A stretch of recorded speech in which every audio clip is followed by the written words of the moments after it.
Is there any other like Instacart like drama on that you've like come across? Because I don't really like. I've made a few videos on Instacart, but like Yeah. I mean, the customers, not customer support, but the shoppers support, just the fact that, you know, the wait time's outrageous and like you really can't get through to them half the time.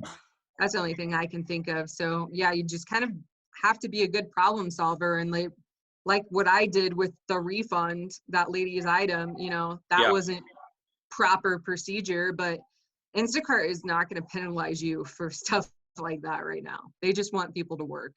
People complain a lot about how many items you have to refund and replace and whatnot, which, yeah, I'm sure normal Instacart shopping is a lot easier, but I mean, I'm not mad about $25 to $30 an hour, you know?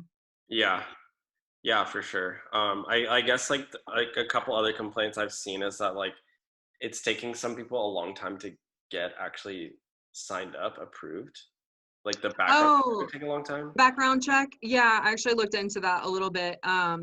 So I think I think they say themselves that it could take 5 to 7 days, but they do their background check through Checker, Okay, I think is what it's called. And I'm pretty sure you can actually get on their website and look up the status of it.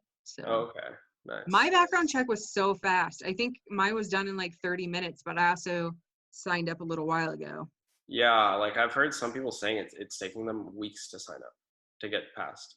Which I don't know if Yeah. maybe they just didn't pass the background check or if I there's I just like a I I huge would guess that there's probably some sort of holdup with Checker, the background system. Rather, I mean, it could be Instacart too, yeah, but yeah. yeah, There might just be so many people like signing up right now. Like I don't know.